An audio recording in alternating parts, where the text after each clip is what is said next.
CBC blood test কি, এই CBC blood test কেন করা হয়ে থাকে, বর্তমান সময়ে এই সিবিসি টেস্ট করতে কত টাকা খরচ হয়, এই সিবিসি টেস্ট কিভাবে করা হয়ে থাকে, এই সিবিসি টেস্টের স্বাভাবিক মান কি, এই সম্পর্কে আজকের ভিডিওতে আলোচনা করব।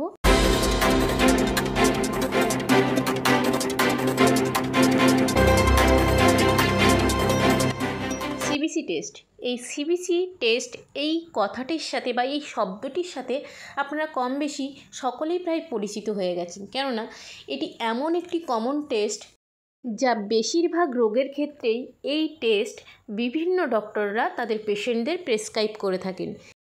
এছাড়াও যে সকল ব্যক্তি কোনো রোগের ট্রিটমেন্ট করাচ্ছেন আগে থেকে, সেই সমস্ত রোগীর চিকিৎসায় কোনো উন্নতি হচ্ছে কিনা সেটা জানতেও এই সিবিসি টেস্ট করা হয়ে থাকে। এছাড়াও বিভিন্ন চাকরিতে যোগ দিতে গেলেও এই টেস্ট করা হয়ে থাকে বিভিন্ন সময়ে। তবে বহুল প্রচলিত এই সিবিসি টেস্ট কিভাবে এই পরীক্ষা করা হয়ে থাকে, বর্তমান সময়ে এই সিবিসি টেস্টে করতে কত টাকা খরচ হয়, কেন এই সিবিসি টেস্ট করা হয়, এর স্বাভাবিক মান কত, তা অনেকেরই অজানা। তাই আজকের ভিডিওর মাধ্যমে আপনারা এই সিবিসি টেস্ট সম্পর্কে সম্পূর্ণ ধারণা পেয়ে থাকবেন। তো বন্ধুরা, ভিডিওটি না টেনে সম্পূর্ণ দেখতে থাকুন এবং নতুন যারা দেখছেন তারা অবশ্যই চ্যানেলটিকে সাবস্ক্রাইব করে রাখবেন এই ধরনের স্বাস্থ্য সম্পর্কিত তথ্য পেতে। সিবিসি পরীক্ষা হলো এক ধরনের রক্ত পরীক্ষা যা একজন রোগীর ওভারঅল হেলথ বা সামগ্রিক স্বাস্থ্য মূল্যায়ন করতে সহায়তা করে। এই সিবিসি কথাটির ফুল ফর্ম হলো কমপ্লিট ব্লাড কাউন্ট, অর্থাৎ সম্পূর্ণ রক্ত গণনা বা রক্তের বিভিন্ন সেল বা কোষের পরীক্ষা। এই পরীক্ষার সাহায্যে রক্তের মধ্যে উপস্থিত বিভিন্ন ধরনের রক্তকণিকায় কোনো পরিবর্তন হয়েছে কিনা সেটা দেখা হয়, যার মধ্যে রয়েছে লোহিত রক্তকণিকা, শ্বেত রক্তকণিকা, হিমোগ্লোবিন, হেমাটোক্রিট এবং প্লেটলেট। এই সিবিসি টেস্টকে আপনারা রুটিন চেক আপের অংশ হিসাবেও ধরে নিতে পারেন।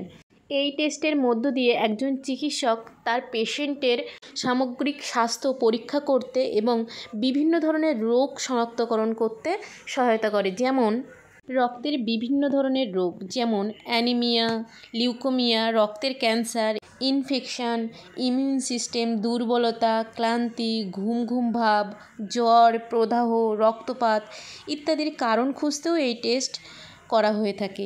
এছাড়াও বিভিন্ন ধরনের রক্তের ব্লিডিং ডিসঅর্ডার, রক্তপাতজনিত ব্যাধি, রক্তের জমাট বাঁধা রোগ সহ বিভিন্ন ধরনের ব্যাকটেরিয়া, ভাইরাস, প্যারাসাইটিক ইনফেকশনস সম্পর্কেও জানতে এই সিবিসি টেস্ট করা হয়ে থাকে। কখনো কখনো এটা অটো ইমিউন ডিজিজ এবং বংশগত রোগ সম্পর্কে ধারণা পেতে বিশেষ ভূমিকা পালন করে থাকে এই টেস্ট। সিবিসি ব্লাড টেস্টকে blood cell count, full blood count, haemogram বা হেমাটোগ্রাম নামেও বলা হয়ে থাকে। এবারে জানবো এই সিবিসি টেস্ট কিভাবে করা হয়ে থাকে। এই সিবিসি টেস্টের জন্য আলাদা কোনো নির্দেশাবলী আপনাকে অনুসরণ করতে হবে না, কারণ এই সিবিসি টেস্ট দিনের যে কোনো সময়ে আপনি করতে পারেন। এছাড়াও আপনি স্বাভাবিকভাবে খেতে পারবেন, জল খেতে পারবেন, খাবার খেতে পারবেন, ওষুধ খেতে পারবেন, কিন্তু যদি আপনার ডাক্তার ওই একই সময়ে অন্য রক্তের কোনো পরীক্ষা যদি দিয়ে থাকেন আর আপনি যদি সেই রক্ত পরীক্ষাও একই টাইমে করাতে চান, তাহলে সেই পরীক্ষাগুলির জন্য আপনার কাছে বিশেষ কোনো নির্দেশ থাকতে পারে, যে উপোস থাকতে হবে কি উপোস থাকতে হবে না, সেই সমস্ত নির্দেশবলী থাকতে পারে। তবে এই সিবিসি টেস্টের জন্য কোনো রকম নির্দেশবলী থাকে না, কেননা এই সিবিসি টেস্ট দিনের যে কোনো সময়ে আপনি করতে পারবেন। এই সিবিসি টেস্টের জন্য আপনার ধমনী থেকে রক্ত নিয়ে এই টেস্ট করা হয়ে থাকবে। রক্ত নেওয়ার পরে যিনি রক্ত নিচ্ছেন বা নমুনা নিচ্ছেন, সেই সুচটি সরিয়ে আপনার হাতে একটি ব্যান্ডেজ লাগিয়ে দেবেন এবং রক্ত পরীক্ষার জন্য আপনার রক্তটিকে ল্যাবে পাঠাবেন। এই সিবিসি পরীক্ষার জন্য রক্ত নেওয়ার পর আপনার হাতে কিছু গজ ব্যান্ডেজ দিয়ে সেই যেখান থেকে রক্ত নিয়েছে সেই জায়গাটা আটকানো থাকবে এবং এটি কয়েক ঘন্টা ধরে সামান্য ব্যথা অনুভূত হতে পারে। এই সিবিসি টেস্ট যে মেশিনের সাহায্যে করা হয় তার নাম অটোমেটেড হেমাটোলজি অ্যানালাইজার। এই সিবিসি টেস্ট করতে যে বর্তমানে যে খরচ পড়ে তা হলো 100 থেকে 350 টাকার মধ্যে, তবে কোনো কোনো জায়গায় এর থেকে বেশিও হতে পারে। এবারে জানব রক্তের বিভিন্ন সেল বা কোষ সম্পর্কে। আগেই বলেছি, যার মধ্যে রয়েছে লোহিত রক্তকণিকা অর্থাৎ আরবিসি, এবং শ্বেত রক্তকণিকা অর্থাৎ ডাব্লিউবিসি এবং পিএলটি বা প্লেটলেট। রক্তের উপাদান এবং লিঙ্গ অনুসারে সিবিসি রক্ত পরীক্ষার স্বাভাবিক পরিসর পরিবর্তিত হয়। প্রথমে জানব লোহিত রক্তকণিকা বা আরবিসি অর্থাৎ রেড ব্লাড সেল সম্পর্কে, যাকে এরিথ্রোসাইটও বলা হয়ে থাকে। এই আরবিসি আমাদের সারা শরীরে অক্সিজেন সরবরাহ করে থাকে, কার্বন ডাইঅক্সাইডও বহন করতে সাহায্য করে এই আরবিসি। এই লোহিত রক্তকণিকার স্বাভাবিক মান পুরুষদের জন্য 4.5 মিলিয়ন থেকে 5.9 মিলিয়ন কোষ পার এমসিএল, আর মহিলাদের জন্য স্বাভাবিক মান হলো 4.1 মিলিয়ন থেকে 5.1 মিলিয়ন কোষ পার এমসিএল। শরীরে আরবিসির সংখ্যা বেড়ে গেলে তাহলে পলিসাইথেমিয়া ভেরা এবং স্লিপ অ্যাপনিয়া হতে পারে, এবং আরবিসির সংখ্যা কম হয়ে গেলে অ্যানিমিয়া বা B12 অভাব বা আয়রনের অভাবে অস্থিমজ্জার ব্যাধিও হতে পারে। একটি সিবিসি পরীক্ষায় আরবিসির বেশ কয়েকটি মৌলিক পরিমাপ অন্তর্ভুক্ত থাকে, যার মধ্যে রয়েছে হিমোগ্লোবিন এবং হেমাটোক্রিট। লোহিত রক্তকণিকার সংখ্যা, হিমোগ্লোবিন এবং হেমাটোক্রিট এই তিনটির ফলাফল পরস্পর সম্পর্কিত, কারণ তারা প্রত্যেকেই লোহিত রক্তকণিকার একটি বৈশিষ্ট্য পরিমাপ করে। এইচবি অর্থাৎ হিমোগ্লোবিন, এটি আমাদের রক্তের প্রোটিন যা অক্সিজেন ধরে রাখে। লোহিত রক্তকণিকার ভিতরে পাওয়া এই অক্সিজেন বহনকারী প্রোটিনের পরিমাণ পরিমাপ করা হয়ে থাকে এই সিবিসি পরীক্ষায়। এই হিমোগ্লোবিনের স্বাভাবিক মান পুরুষদের ক্ষেত্রে 132 থেকে 166 গ্রাম পার লিটার এবং মহিলাদের ক্ষেত্রে 116 থেকে 150 গ্রাম পার লিটার। হিমোগ্লোবিনের মাত্রা স্বাভাবিকের থেকে বেড়ে গেলে ফুসফুসের রোগ, হৃদরোগ অথবা উচ্চতায় বসবাসের কারণে হিমোগ্লোবিনের মাত্রা বেড়ে যেতে পারে। হিমোগ্লোবিনের মাত্রা যদি স্বাভাবিকের থেকে কমে যায় তাহলে রক্তাল্পতা, রক্তক্ষরণ বা পুষ্টির ঘাটতিকে নির্দেশ করে।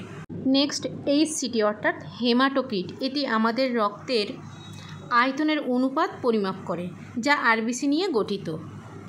এই হেমাটোক্রিটের স্বাভাবিক মান হলো পুরুষদের ক্ষেত্রে 38.3% থেকে 48.6%, মহিলাদের ক্ষেত্রে 35.5% থেকে 44.9%। এই হেমাটোক্রিটের পরিমাণ শরীরে বেড়ে গেলে উচ্চ আরবিসি এবং হিমোগ্লোবিনের মাত্রার মতো এটি ডিহাইড্রেশন বা পলিসাইথেমিয়া ভেরা বা হৃদরোগের ইঙ্গিত দেয়, এবং এই হেমাটোক্রিট স্বাভাবিকের থেকে কম হলে তার রক্তাল্পতা, রক্তক্ষরণ অথবা পুষ্টির কারণে হতে পারে তা নির্দেশ করে।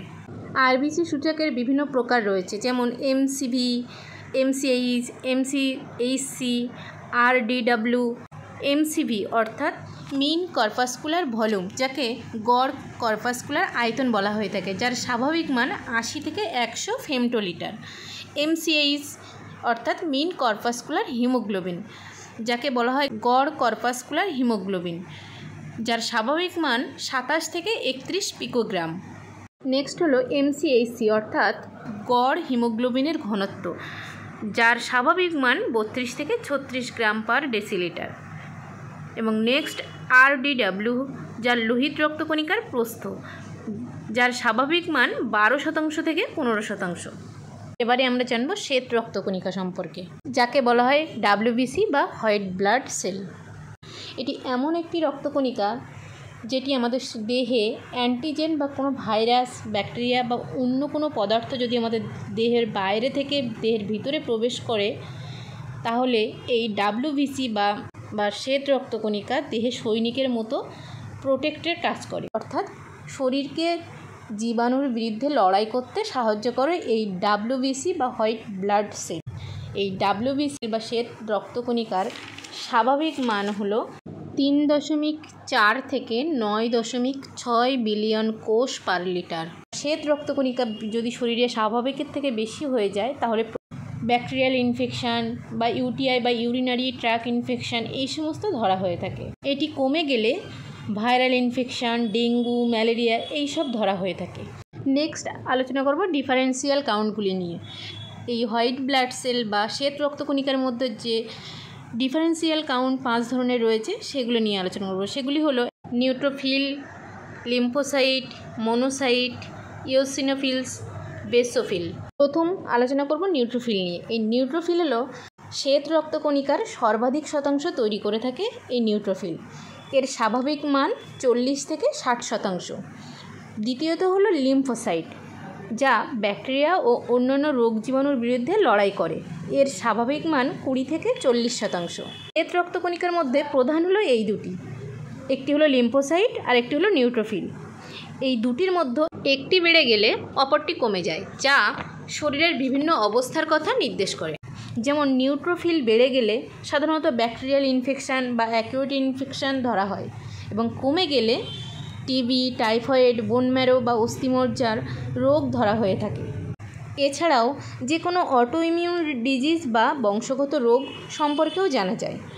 অপরদিকে লিম্ফোসাইট স্বাভাবিকের থেকে যদি বেড়ে যায় থাইরয়েড ডিজিজ বা অপুষ্টি ধরা হয়ে থাকে, এবং স্বাভাবিকের থেকে লিম্ফোসাইট কমে গেলে ক্যান্সার বা HIV নির্দেশ করে। তৃতীয়ত হলো মোনোসাইট। মোনোসাইট নিউট্রোফিলের সাথে একত্রে কাজ করে সংক্রমণ এবং অন্যান্য অসুস্থতার বিরুদ্ধে লড়াই করে এবং ক্ষতিগ্রস্ত বা মৃত কোষ অপসারণ করে। এই মোনোসাইটের স্বাভাবিক মান হলো 2 থেকে 4%। চতুর্থ হলো ইওসিনোফিলস। ইওসিনোফিলস WBC, যা অ্যালার্জি এবং কিছু ধরনের সংক্রমণের প্রতিক্রিয়ায় সক্রিয় হয়। এর স্বাভাবিক মান 1 থেকে 4%। পঞ্চম হলো বেসোফিল। এই বেসোফিল হলো সংক্রমণের প্রাথমিক শনাক্তকরণের পাশাপাশি ক্ষত মেরামত, অ্যালার্জির প্রতিক্রিয়াতে জড়িত। বেসোফিলের স্বাভাবিক মান হলো 0 থেকে 1%। নেক্সট আলোচনা করব প্লেটলেট নিয়ে, যাকে থ্রম্বোসাইটও বলা হয়। প্লেটলেট হলো কোষের টুকরো যা রক্তে সঞ্চালিত হয় এবং রক্ত জমাট বাঁধার ক্ষেত্রে গুরুত্বপূর্ণ ভূমিকা পালন করে থাকে। এই প্লেটলেটের কাজ হলো রক্ত জমাট বাঁধা। প্লেটলেটের স্বাভাবিক মান হলো 1.5 থেকে 4.5 লাখ।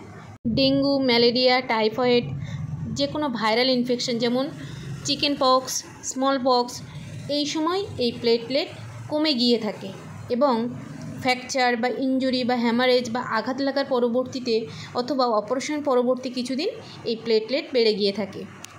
প্লেটলেট কাউন্ট স্বাভাবিকের চেয়ে কম হলে তাকে থ্রম্বোসাইটোপেনিয়া বলা হয়। থ্রম্বোসাইটোপেনিয়া অর্থাৎ অস্থিমজ্জার সমস্যা, অটোইমিউন রোগ, বিভিন্ন সংক্রমণ অথবা ওষুধের বিভিন্ন পার্শ্ব প্রতিক্রিয়া নির্দেশ করে। আর প্লেটলেট যদি স্বাভাবিকের চেয়ে বেশি হয় তাহলে তাকে থ্রম্বোসাইটোসিস বলা হয়, যার মধ্যে রয়েছে অস্থিমজ্জার ব্যাধি, প্রদাহ, নির্দিষ্ট কিছু ক্যান্সারের ফলও হতে পারে। তো বন্ধুরা, এটি ছিল সিবিসির একটি সাধারণ ধারণা। তো আজকের ভিডিও এই পর্যন্ত। দেখা হচ্ছে পরের ভিডিওতে। ততক্ষণ বন্ধুরা ভালো থাকবেন, সুস্থ থাকবেন। ধন্যবাদ সবাইকে।